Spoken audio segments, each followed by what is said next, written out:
let me welcome you all here to this focus on the automotive industry. I should say, first of all, we're going to take this a little bit broader than just automotive to reflect the experience and the knowledge of our guests here. So we'll be looking at automotive really as a technology driver as much as anything else. And so let me introduce my guests here. Firstly, Paolo Scudieri, I pronounced that not very well. He is the chief executive of the Adler Group. Now, your company designs, engineers, and produces car interiors. And I suspect you produce some of the interiors of my favorite automobile that has a prancing horse on the front of the bonnet, I guess.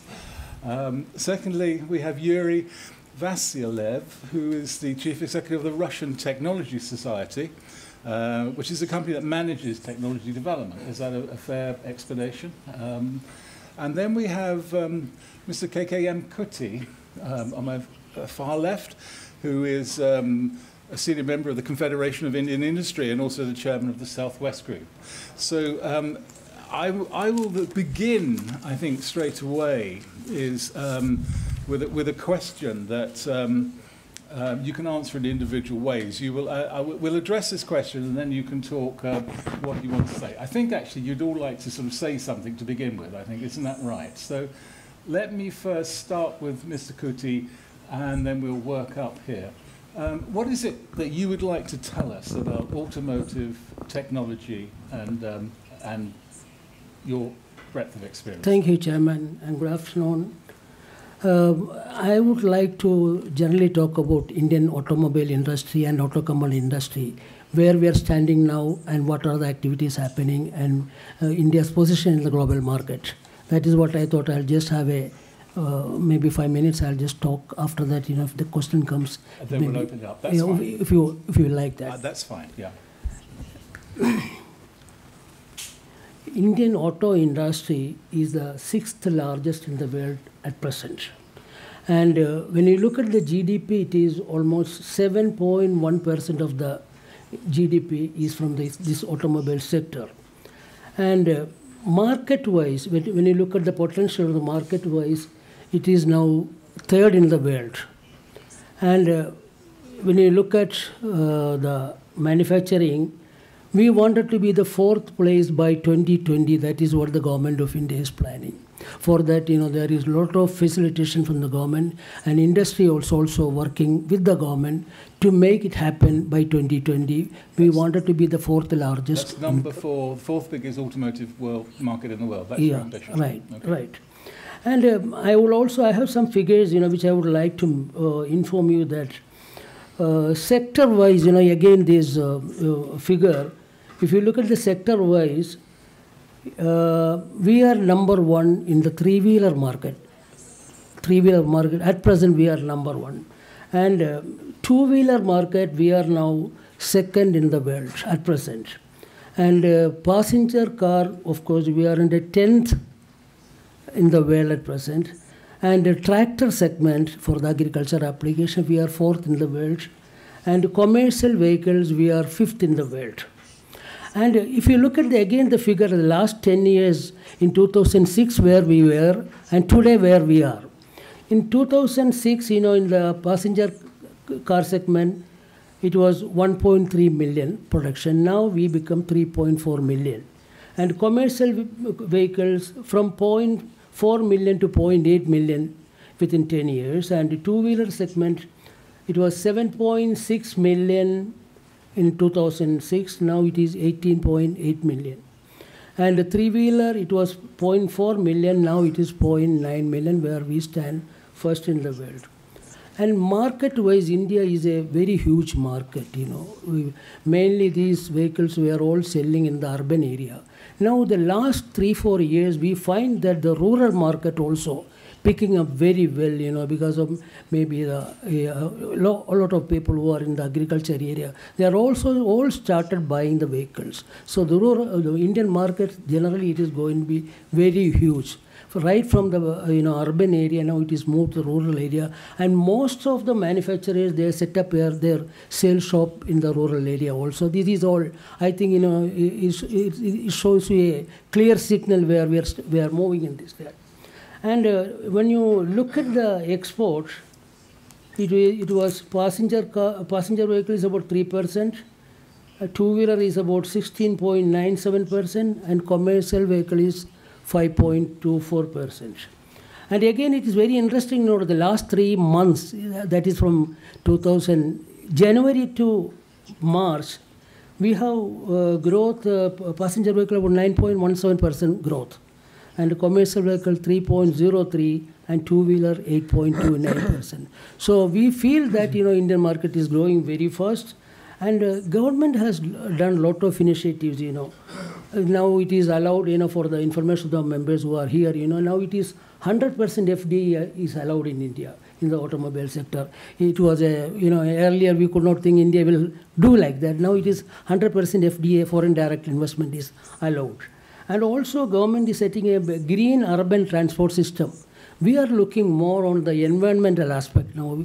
People are very cautious, and we wanted to go more green and green. Maybe Toyota is planning to have their 100% carbon-free vehicle by 2050. I think it will happen before that. That is, we think we all have to work in that direction, so that we can we have to look at the future of the next generation, and we should work in that area.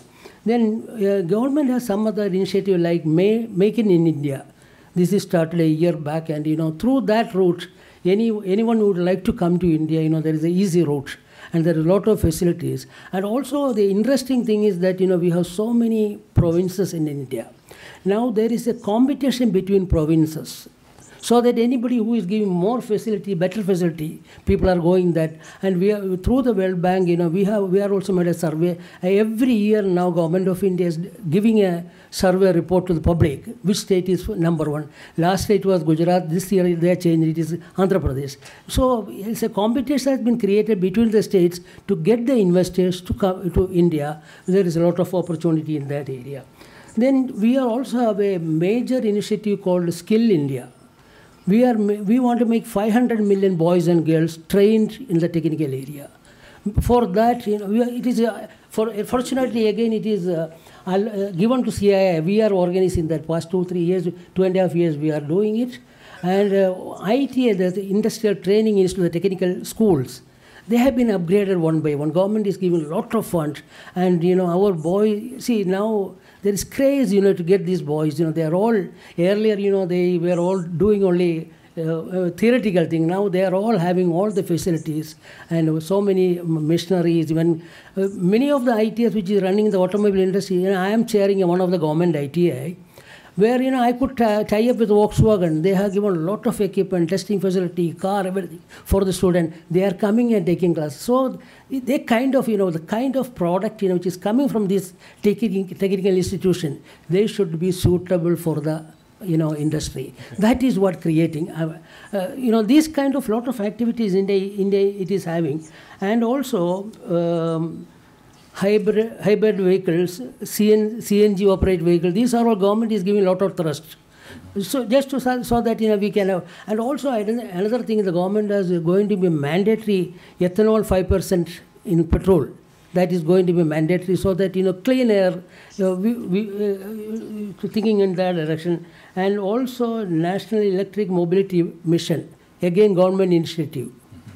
To now people are more aware. They are questioning us. Why you spoil the atmosphere? So we are all responsible. Industry is also responsible. We are also moving in that direction, and we have very good technical education system in India now. Yeah. Okay. As I mentioned, every building has been upgraded. Then, if I talk about some of the recent investment coming. Can you take another 2-3 minutes? Yes, we need to give everybody else a chance. Yeah, so. yeah, I'll compress it.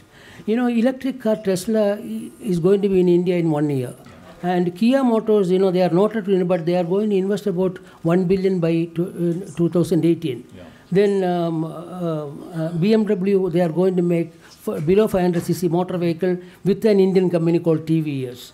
Honda motorcycle, Honda. Their dealership is about 4,800. They are going to make another 500 this year. So the market is growing very fast. Honda Motor Corporation is they are going to make a electric vehicle with other in the southern state of India. Ford is going to invest 195 million in technology center. Then Cummins is also making a massive way. Suzuki Motor Corporation is investing 390 million for engine and transmission unit. Ola cabs to introduce 1 million electric cars in India. Then China's SAIC Motor is going to invest 1 billion by 2019. Like a lot of investment is coming to India. And the funny thing is the Suzuki motorcycle of Japan is making the motorcycle in India exporting to Japan. This is what happening from India because, they find it. Now, I'll also very briefly talk about the auto component industry. Auto component industry also very robust. And it is mainly because of the small and medium enterprises. Indian small and medium enterprises has grown very well in terms of quality, in terms of competitiveness, and many of the global players are sourcing from Indian small and medium enterprise auto components. I think that is also, there are some, I don't want to take more time. Okay. Thank you. Okay, then I'll just brief after that. After the talk, we can talk more. Okay, yeah, thank you very much. That's okay. We've let you. We've heard about India. Now, Yury, tell me, automotive industry, technology. What is your involvement in these areas, and what do you see happening? Actually, I will not tell you anything about Russian automotive market. Okay. You can read it in the internet. So that's fine. From other reports. Actually, to tell the truth, I was a little bit surprised when I was asked to make here some reports about what we're doing here in this area. It's maybe strange to hear that in Russia we've got some real good technologies, and we are for last 2-3 years we are trying to make a breakthrough for some of that and to localize some of the production even here in Gulf area. And when we are talking about green energy and other things. For my experience, for many of the technologies, it's not the biggest issue, the green. When we are talking about the real differences between the nowadays technology and something new, when we're talking for most of the projects what we've got here in Gulf area, for 20%, 25, even 30 and more %, that's the key issue. And green theme comes together with that, because just as a case, at the same time we have very hard meetings with local guys for localizing so-called non-freon air conditioning. So we have air condition without any freon at all, and it economizes here at least 3 times energy consumption, and it's going, and of course it's green.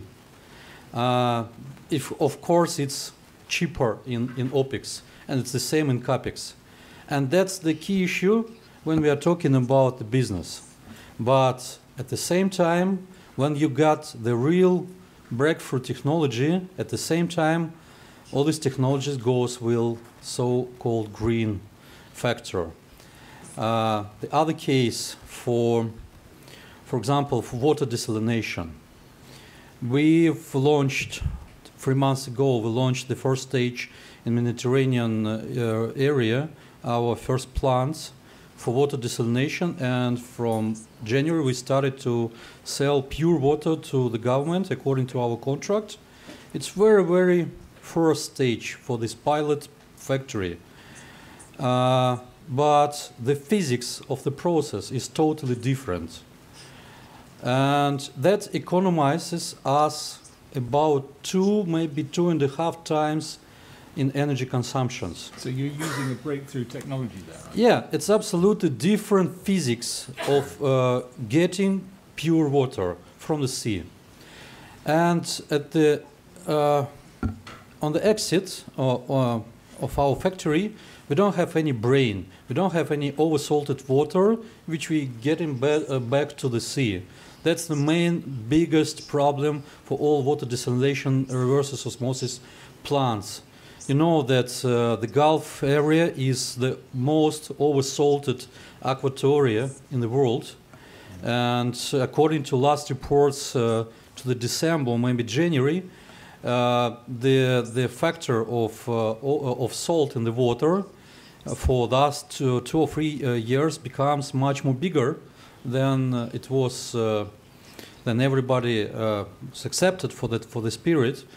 So when you really have the breakthrough technology, of course it will be green, and it will be secondary, actually, according to the business.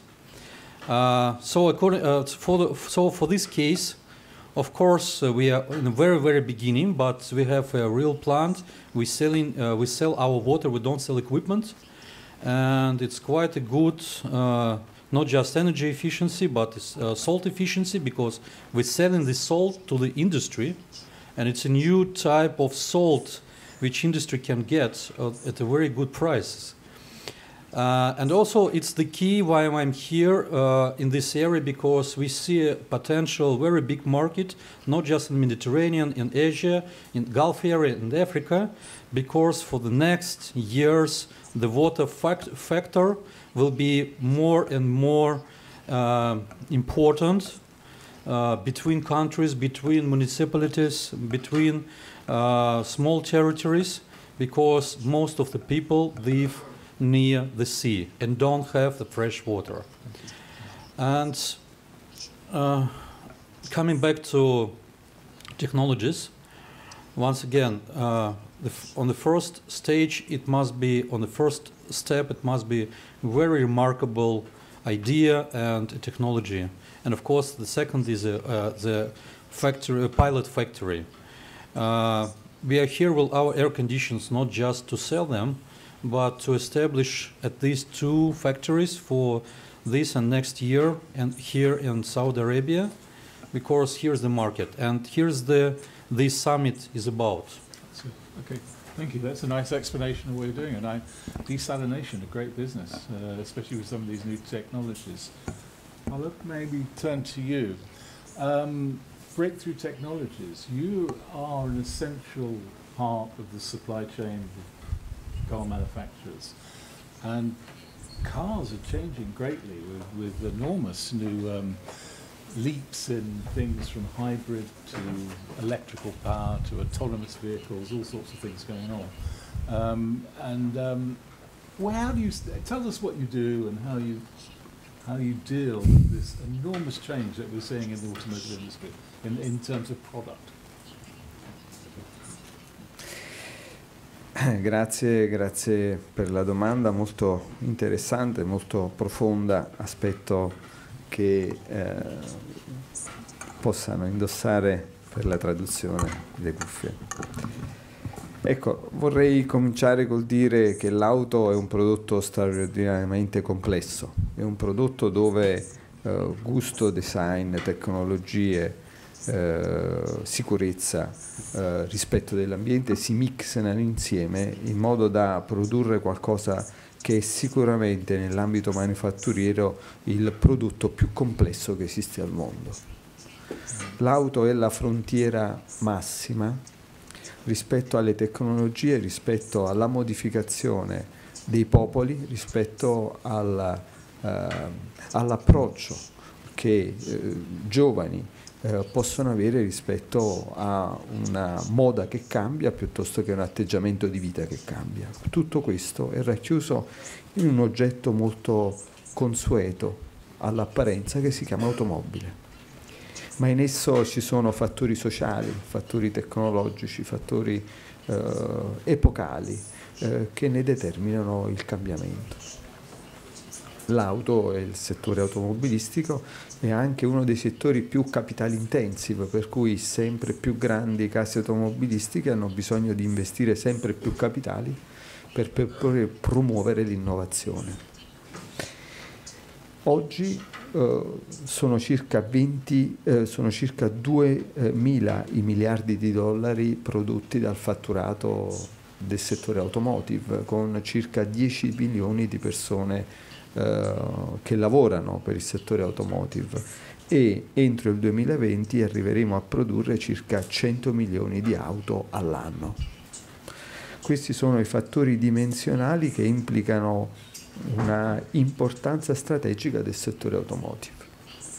La mia azienda, il mio gruppo ha 62 stabilimenti nel mondo e quindi conosce usi e costumi di popoli, di atteggiamenti di consumo, e i 7 centri di ricerca che abbiamo nel mondo servono proprio a determinare, a captare quelle che sono le esigenze dei giovani.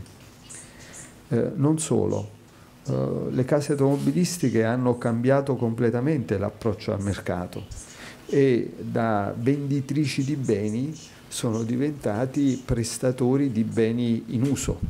Si sono di fatto attrezzati con delle proprie banche per poter concedere in noleggio il bene, quindi l'auto che passa da un'evoluzione di acquisto a un utilizzo del bene a seconda dei casi, delle necessità.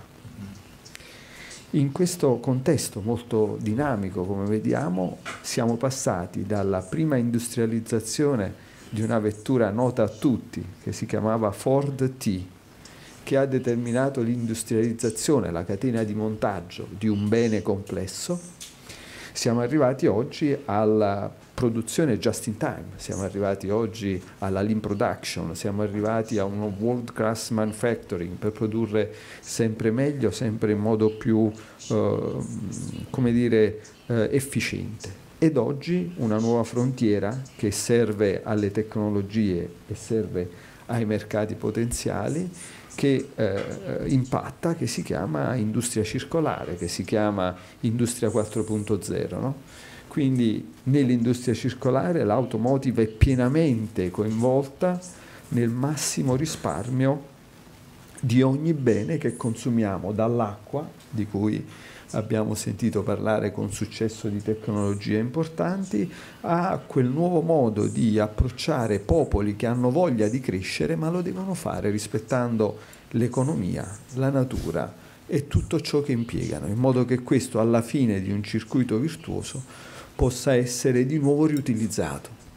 È il caso per esempio di queste semplicissime bottiglie di polietilene tereftalato, un PET, che viene da noi riutilizzato per produrre moquette, no? Quindi al 100% la bottiglia fuori mercato, fine vita, viene riutilizzata per poter produrre un bene che serve nell'automotive, che è un bene di grande consumo. Ecco, questi sono i fattori determinanti, anzi aggiungo un esempio. Questo simpatico bracciale è realizzato in fibra di carbonio dagli sfridi che noi produciamo per produrre telai in fibra di carbonio. Questo è un esempio tangibile di come un prodotto, se ben utilizzato con fantasia, con ingegnerizzazione, non finisce mai di essere utilizzato anche in modo simpatico. Ecco che la scuola dell'automotive è la scuola più alto in grado per poter comprendere il futuro dell'uomo come potrà essere. Yeah. Yeah.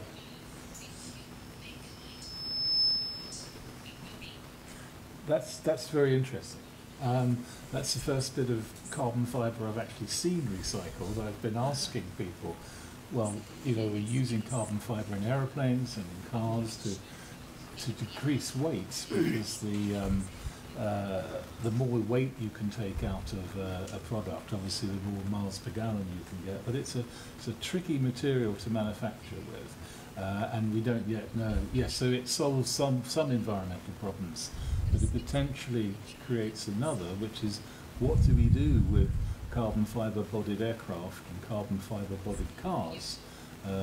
Cars made out of steel, of course, we can recycle. Cars made out of aluminium, and aircraft we can recycle. So the green side of it I see very much. Now, if I could just go back through again, start with Mr. Kutty again. Now you're building an automotive colossus there. India also owns Jaguar Land Rover, which is a very successful brand in the world now.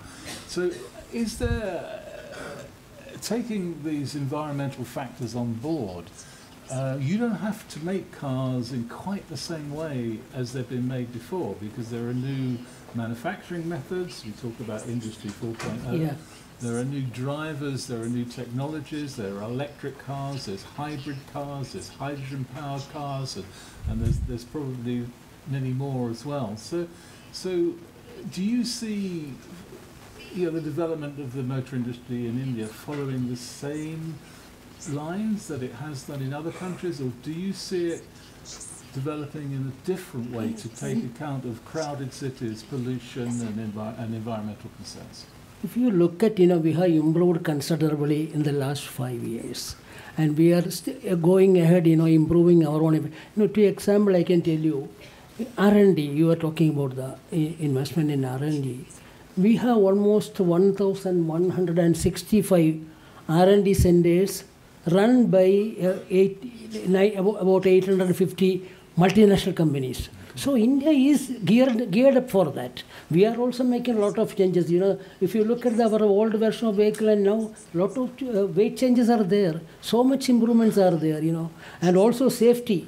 We have to see the safety also. By reducing the weight, safety cannot be compromised. That is also a very important thing. So considering all these aspects, we are moving in the right direction, but sometimes, technologically we may not have reached to certain countries, but we are far ahead than what we were a few years back. And still we are improving. There is no limit. We always feel the sky is the limit.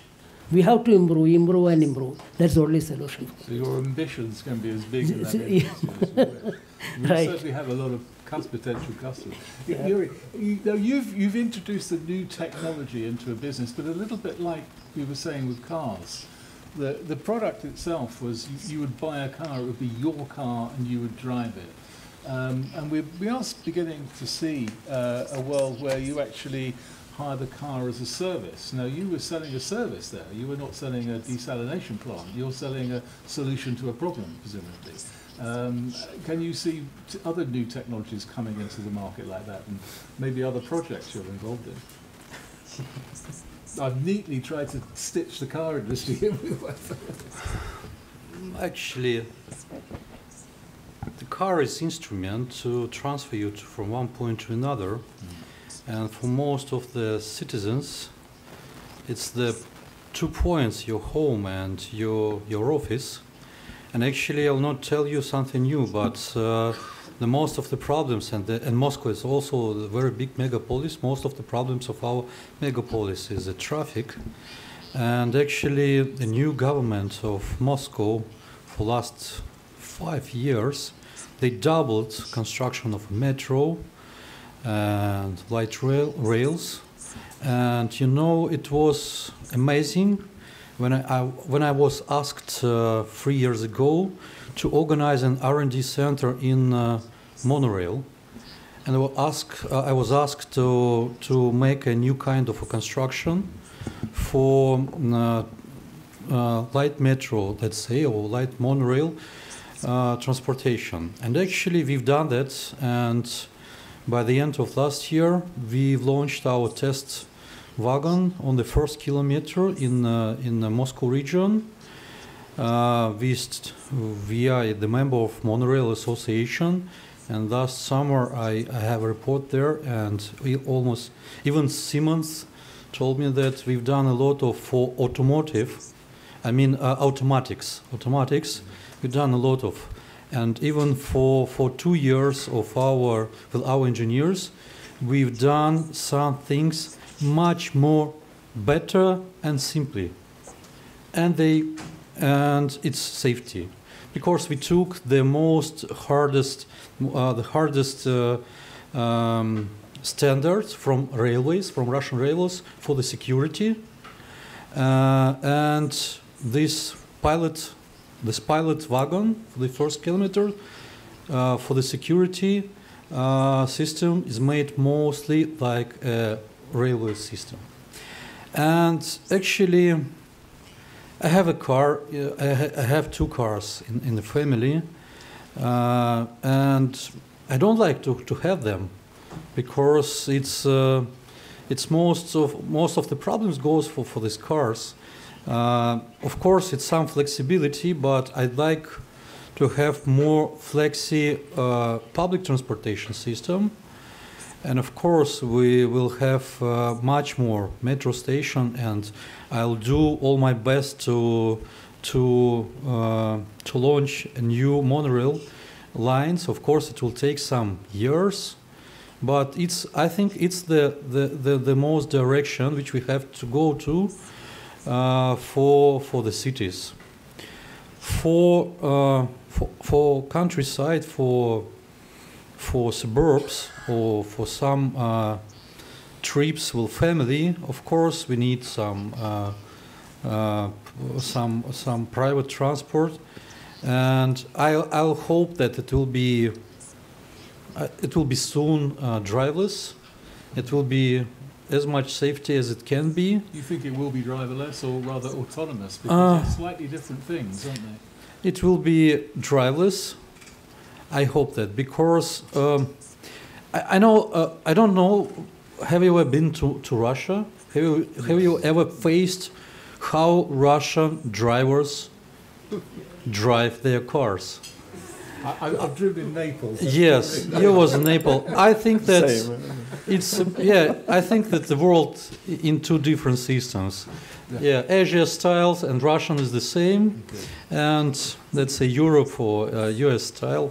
So it's crazy, and of course, you know, it's not bad drivers, and it's not bad system, but every driver thinks that he is smarter than the system. Yeah. He can be faster, he can be smarter, and that's all the problems on the road. So I understand.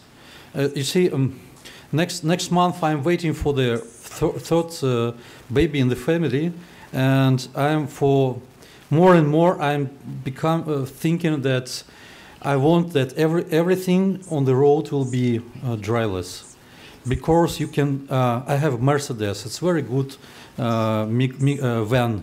It's very safety. But I know that when I go outside to my countryside house, you can drive safety. It can be very good day, but somebody can do something wrong on the other side of the road, and that's the main thing, where I am not happy. I can understand that. I mean, my belief is we have autonomous cars. We have cars with autonomous features now, where you could get in a Tesla or a Mercedes, and it will change lanes, and it will overtake, and it will auto brake. I think personally, I don't think the driverless car appears until the steering wheel disappears. Do you make steering wheels, Paolo? But maybe you can tell me about that. How are those technologies changing the products that you see, and how do you plan for this future? Because you don't have to make cars that look quite the same or perform the same sort of role that they did.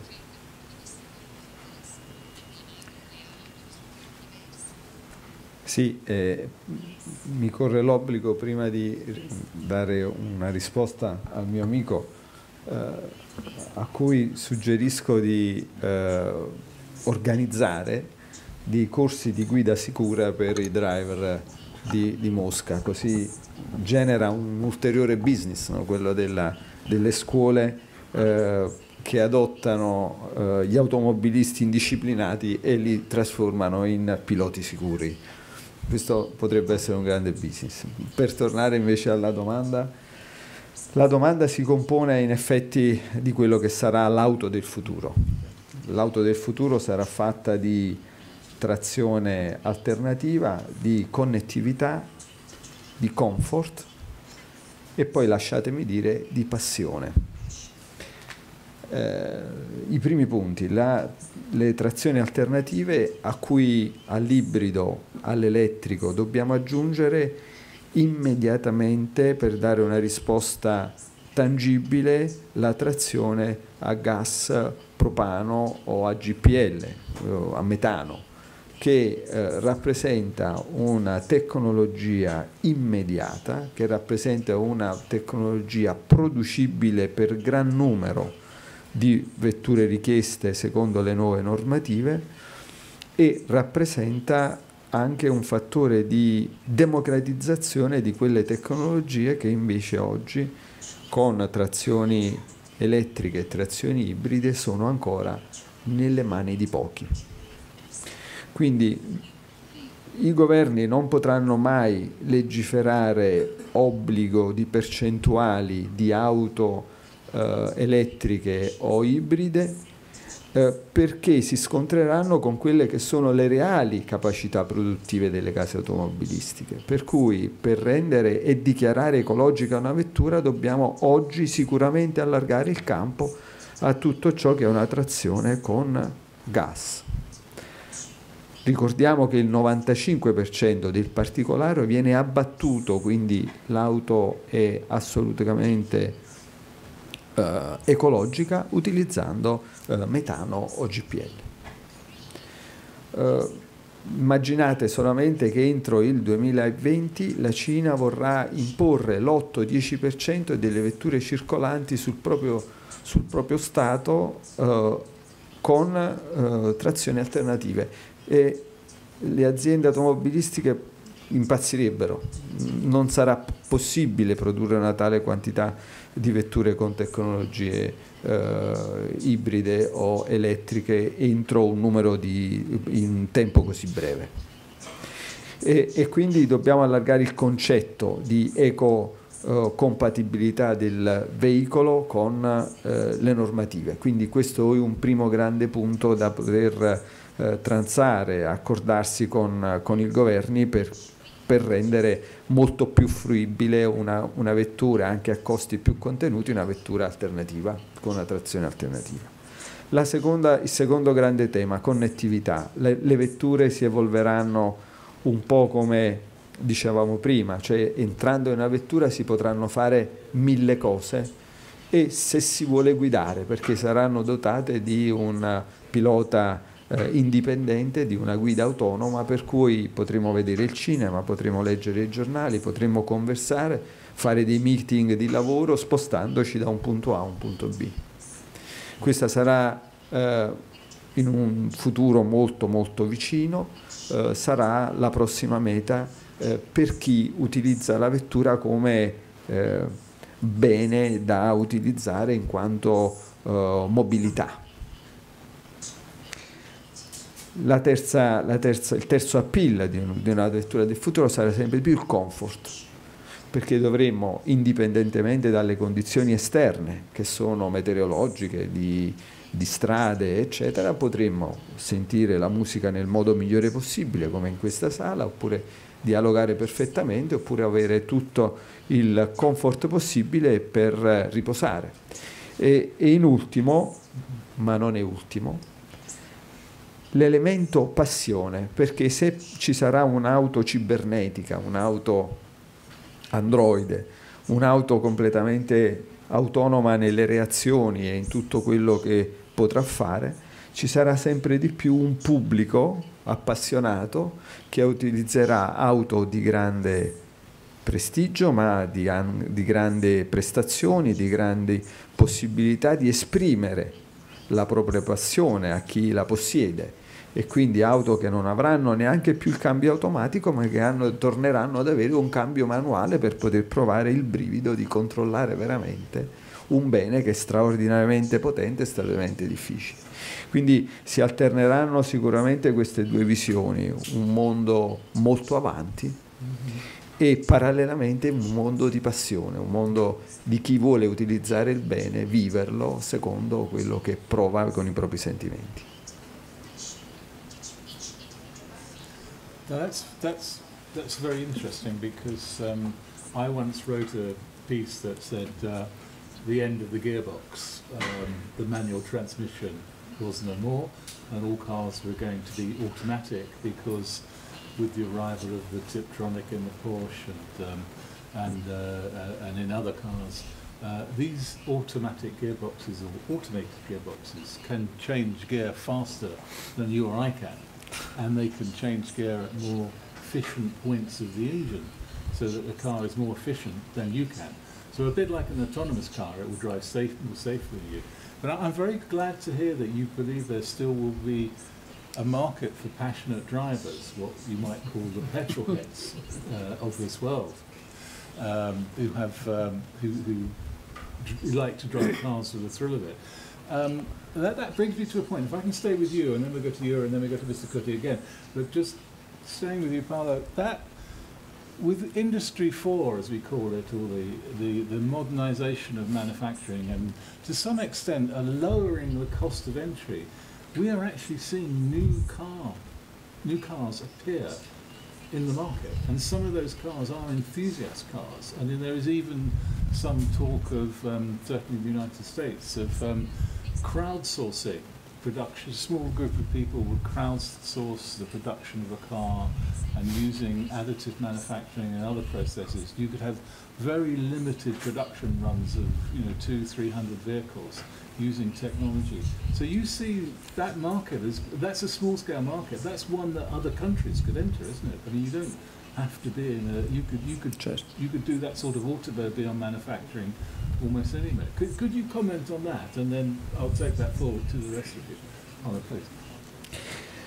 Assolutamente sì, e in contrapposizione a tutto quello che sarà iper automatico, iper facile, iper sicuro, ma con le stesse caratteristiche saranno utilizzate, saranno prodotte vetture della passione, vetture dell'artigianato, vetture dove il tailor-made sarà la prima richiesta in lista per poter comprare una vettura. Oggi almeno 5 aziende nel mondo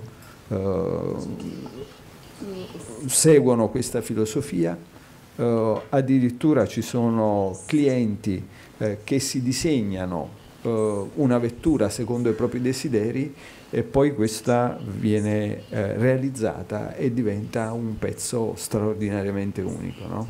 Diventa un gioiello, una gratificazione. Molte volte queste vetture non sono nei garage, ma vengono messe nei salotti di casa perché rappresentano il massimo del desiderio, il massimo della passione.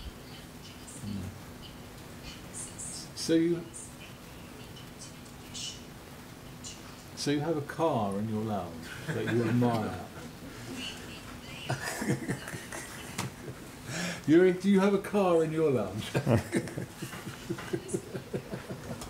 No, I don't have a car in the lounge, but no, about industrialization, this so-called 4.0 industry. I'm start also from technology transfers. Almost in all our projects, the first thing is idea, and the physics. The first thing is idea, and the idea, not just the idea of a product, but the idea of physics of this process.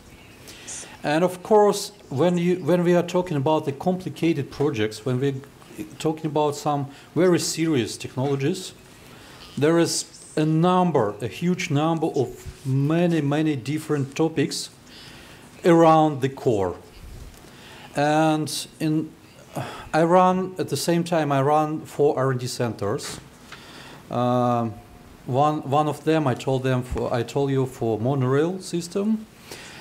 Every time we started from the core, but then we divided the big theme for 10 parts, for 20 parts, and the main figure, we trying to find the best group in Russia or Russian-speaking in the world, which do the best, maybe in different technologies, in different spheres, but they do the best in this physics of this process, and we ask them, could they do something to our core idea to make some parameters we need with our physics, but with their methods, which they already invented, which they already applied somewhere. Mostly for very small but very important for us topics, we can find 2, 3, 5 groups or persons all over the world. Most of them are just scientists. But everywhere we try to find not just scientists, but the guys who have some experience in production. And after that, the big process consists of parallel movements of 5, 10, 15 groups around the core idea. Of course, many of groups are not successful. Not everything is good for us at the final, according to the physics, according to economics, to other things. But when we are talking about this type of industrialization, we are trying to make this kind of cooperation between research groups, between different small industry players, that everybody focuses on different parts.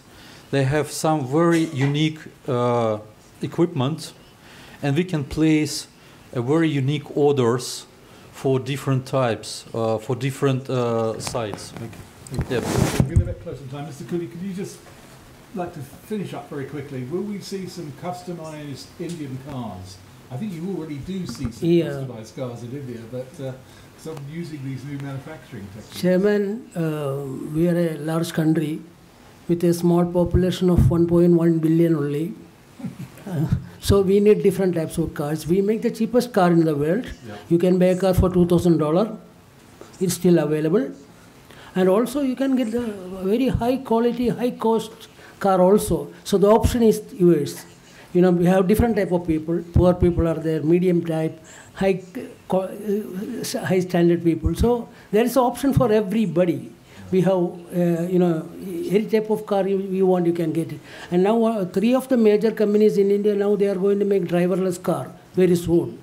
One is Indian company, 2 are multinational companies. And that could have a big impact on the safety of the yeah. Gentlemen, thank you very, very much.